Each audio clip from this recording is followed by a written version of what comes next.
Hello বন্ধুরা, আমি আজকে আপনাদেরকে খুব শর্টকাটে বলে দেব যে কিভাবে আপনি একদিনের ট্যুরে লঞ্চ যুগে চাঁদপুর ভ্রমণ করে আসতে পারেন এবং কি চাঁদপুরের যে দর্শনীয় স্থানগুলো রয়েছে সেগুলো আপনি কতটা সহজে উপভোগ করে আসতে পারেন।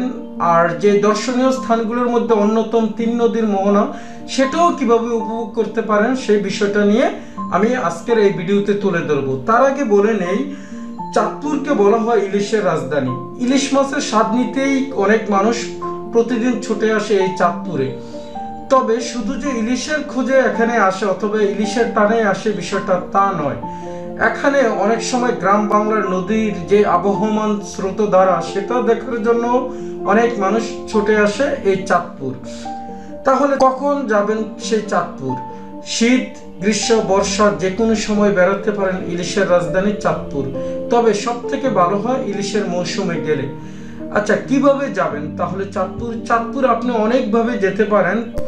তবে অল্প টাকায় যদি নিরাপদ ভ্রমণ করতে চান তাহলে আমি বলবো ঢাকার সদরঘাট থেকে যে কোনো লঞ্চ যুগে আপনি চাঁদপুর যেতে পারেন।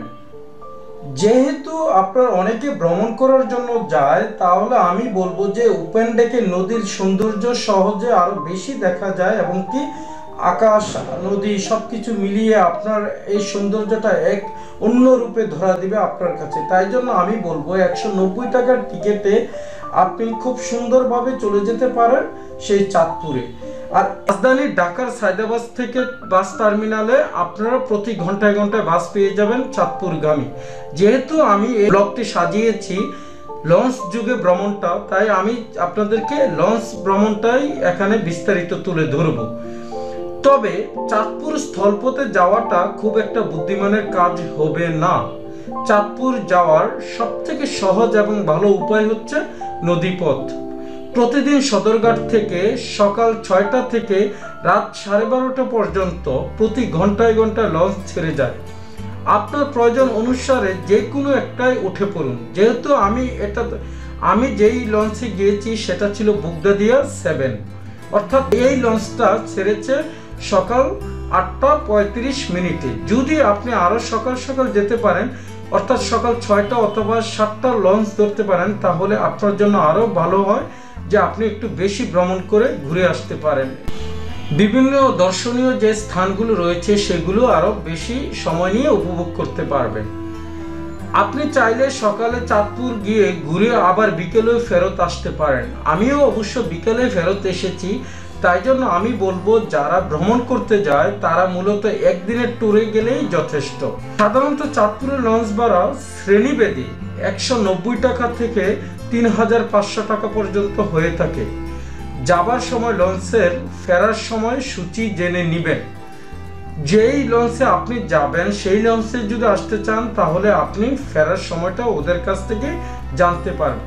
তবে কোনো সমস্যা নেই, যেহেতু 1 ঘন্টা পর পর লঞ্চ আসে সেহেতু আপনি রাত্রে 12টা পর্যন্ত যে কোনো লঞ্চ পেয়ে যাবেন। এর মধ্যে সময় সুযোগ করে আপনি যে কোনো একটাতে উঠে পড়ুন।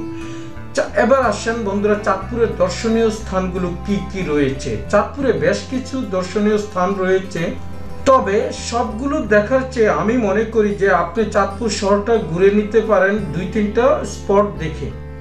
এবং কি চাঁদপুরের শহরটা এত বড় নয় যে আপনাকে ঘুরতে অনেক সময় লেগে যাবে। তাই জন্য চাঁদপুরের সবচেয়ে দর্শনীয় স্থানগুলোর মধ্যে রয়েছে বড় স্টেশন, মূলহেড, নদীর মোহনা, রেলওয়ে স্টেশন, 1 মিনিট আইসক্রিম, অঙ্গীকার স্মৃতিসৌধ অর্থাৎ রক্তদ্বারা স্মৃতিসৌধ যেটাকে বলা হয়, অর্থাৎ স্বাধীনতা যুদ্ধের স্মৃতিকে বহন করে যে একটা ভাস্কর্য সেটাকেই বলা হয় রক্তদ্বারা স্মৃতিসৌধ। আর ইলিশের বাজার। আর এখানে সবচেয়ে একটা মজার বিষয় হচ্ছে যখন আপনি চাঁদপুর ভ্রমণের উদ্দেশ্যে যাবেন, যারা লঞ্চে কখনো ভ্রমণ করেননি তাদের জন্য সবচেয়ে আনন্দদায়ক ভ্রমণ হবে এই লঞ্চ ভ্রমণটা। যেহেতু লঞ্চ ভ্রমণের মধ্যে ঝুঁকি কম সেহেতু লঞ্চ ভ্রমণে আপনি আরামদায়কভাবে যেতে পারেন। আর যাওয়ার পথে আপনি নদী পথের যে সৌন্দর্য সেটা আপনি খুব সুন্দরভাবে দেখতে পারবেন। আর এখানে সবচেয়ে সুন্দর দৃশ্যগুলো হলো নদীতে যখন আপনি বিভিন্ন ধরনের নৌকা এবং কি ট্রলার দেখবেন, যে ওনাদের যে আনাগোনা আসা যাওয়া, এই বিষয়টাই আপনাকে বেশি আরো আকর্ষিত করবে। তবে বন্ধুরা আমি বলে রাখি, আপনারা যখন চাঁদপুরের স্টেশনে নামবেন, ওই জায়গায় নেমে অর্থাৎ লঞ্চঘাটে নামবেন, লঞ্চঘাটে নেমে আপনারা কোনো একটা সিএনজি বা অটো যোগে সরাসরি চলে যাবেন আপনার কালীবাড়ি বাজারে। অর্থাৎ কালীবাড়ির যে একটা বাজার রয়েছে চাঁদপুর সদরে, ওই বাজারে গিয়ে আপনি 1 মিনিট আইসক্রিম, তারপর ওই জায়গায় রেস্টুরেন্টে খাওয়া দাওয়া এগুলো করেও আপনি চাঁদপুর শহরটা ঘুরে দেখতে পারেন।